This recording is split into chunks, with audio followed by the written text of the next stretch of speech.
Mga boss, usahin natin to. Buying inginit, hindi siya hawak sa leeg ni Junior. Oo, Pangulo ang nag-appoint sa akin, pero hindi ibig sabihin noon na hawak niya ako. Wala siyang kontrol sa ombudsman at bawat desisyon ko ay nakabatay lamang sa ebidensya at sa batas, hindi sa politika. From Ombudsman Buying Rimulya. Ang galing talaga magsalita ng mga to. Laging nangangako mga boss pero binabali naman ang batas. Kagaya ng sinabi nila noon kay dating Pangulong FPRRD na wala nang rights o karapatan ang ICC sa ating bansa. Pero anong nangyari? Nabaliktad mga boss. Bawat mga pangako nila ay parang hindi nasusunod at parang ayun ay mga palabas lamang mga boss sa mga gandang salita. Pero bandang huli ay binabali nila ang batas. Bendalo nga to siya mga boss, no? Nung Senate hearing, talagang binanatan siya doon ni Marcoleta. At kung bakit siya na-appoint bilang ombudsman is may mga process na sinunod pero wala tayong magagawa dahil Pangulo na ang nag-assign sa kanya doon mga boss. So may backer, talagang malakas at ngayon nga siya na naging ombudsman.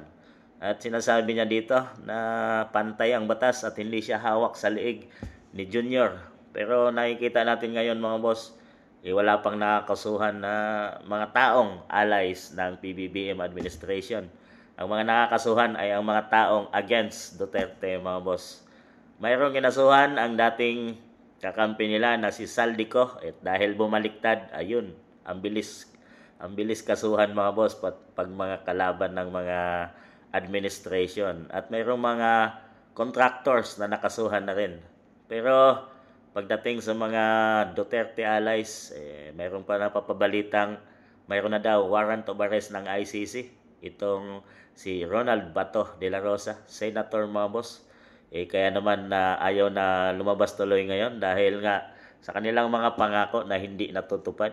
At kagaya ng sinabi nila na wala ng rights ang ICC pero kaya na pala nilang napadala pa rin nila ang dating Pangulo sa dahig mga boss.